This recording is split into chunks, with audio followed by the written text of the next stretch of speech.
자, 이번 비상계엄 사태 수사를 위해 꾸려진 검찰특별수사본부는 서울 동부지검에 설치가 됩니다. 다만 사무실을 아직 완비하지 못해서 주말 사이에는 대검찰청과 서울고검, 또 서울중앙지검 등에서 업무를 볼 것으로 알려졌습니다. 자, 그럼 서울고검에 나가 있는 취재기자를 한번 연결해 보겠습니다. 유서영 기자, 현재 분위기 전해주시죠. 네, 앞서 전해드린 대로 이번 비상계엄 사태를 수사할 검찰특별수사본부는 서울 동부지검에 꾸려질 예정입니다. 다만 아직 사무실 준비가 마무리되지 않아서 서울중앙지검과 서울고검청사 등에서 일단 업무를 시작한다고 밝혔습니다. 사무실이 완비된 뒤인 월요일쯤엔 서울 동부지검으로 모여서 수사할 계획입니다. 특별수사본부장인 박세현 서울고검장도 오늘 오전 이곳 서울고검에 출근을 해서 수사팀으로부터 업무 보고를 받은 걸로 알려졌습니다. 수사팀 규모는 약 60여 명 정도인데요. 차장급인 김종우 서울남부지검 2차장, 부장급 이찬규 서울중앙지검 공공수사 1부장과 최순호 서울중앙지검 형사 3부장, 최재순 대검찰청 범죄정보 2담당관이 지휘부를 맡았습니다. 대검중앙지검 소속 평검사 15명이 배치돼 총 20명의 검사가 투입됐고요. 검찰수사관 30여 명도 참여합니다. 군 검찰에서 파견받은 인력도 군검사 5명을 포함해 12명에 이릅니다. 다만 군검사 5명은 이번 사안이 전 국방장관, 또 고위 장성들도 주요 수사 대상으로 한다는 점에서 국방부 검찰단이 아닌 각 군 검찰단 소속에서 차출됐습니다. 검찰의 특수본 구성은 지난 2016년 박근혜 전 대통령 국정농단 사건 이후 약 8년 만에 꾸려졌습니다. 당시와 비슷한 규모의 수사팀이라고 보시면 되겠는데요. 비상계엄 사안이 엄중한 데다 경찰과 공수처 역시 수사를 서두르고 또 국회가 상설 특검을 추진하면서 검찰도 특수본 구성에 속도를 낸 걸로 보입니다.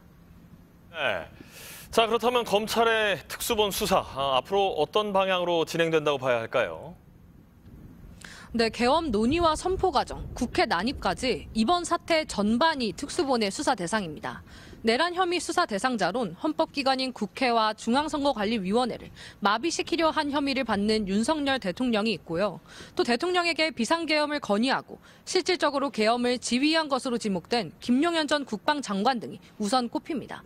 계엄사령관을 맡았던 박안수 육군참모총장, 여인영 국군방첩사령관, 이진우 수도방위사령관, 곽종근 육군특수전사령관 등을 포함해 사태에 연루되거나 병력을 출동시킨 것으로 확인된 현역 군인 10명의 출국도 금지된 상태입니다.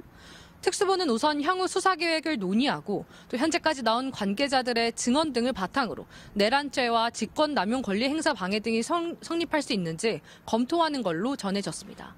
조만간 김 전 장관 등 비상계엄 사태의 핵심 관계자들에 대한 강제 수사 착수 가능성도 거론됩니다. 특수본은 법리 검토 등을 하면서 우선 오늘 오후 예정된 국회의 윤 대통령 탄핵소추안 처리 결과도 주시할 걸로 보이는데요. 탄핵 처리 결과와 무관하게 이 사건 수사는 이어져야 할 걸로 보입니다. 하지만 검찰이 제대로 수사를 할 수 있을지에 대한 의문은 계속 나오고 있습니다. 검찰은 앞서 김건희 여사의 도이치모터스 주가 조작 사건이나 디올백 수수 사건 등 윤 대통령 부부에 대한 미진한 수사 등으로 여러 차례 비판에 직면했습니다. 게다가 박성재 법무장관이 어제 국회에서 비상계엄 선포 전 국무회의에 참석했다는 사실을 인정했는데 검찰총장에 대한 지휘권을 가진 법무장관이 수사 대상인 상황에서 검찰 수사가 제대로 이뤄질지에 대한 의문도 나옵니다. 이 때문에 검찰 내부에서도 대통령을 포함해 이번 위법한 계엄과 관련된 자들을 끝까지 수사에 엄벌하겠다는 의지를 표명하라는 촉구도 이어지고 있습니다.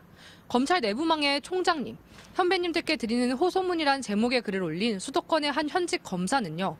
윤 대통령을 두고 이렇게 말했습니다. 국가 원수로서 자질과 품격을 찾아볼 수 없고 판단 능력은 과거에 검사로 근무한 사람이 맞는지 의문이 생길 정도다. 라고 직격을 했는데요. 검찰 수사 속보 더 나오는 대로 추가로 전해드리겠습니다. 지금까지 서울고검에서 전해드렸습니다.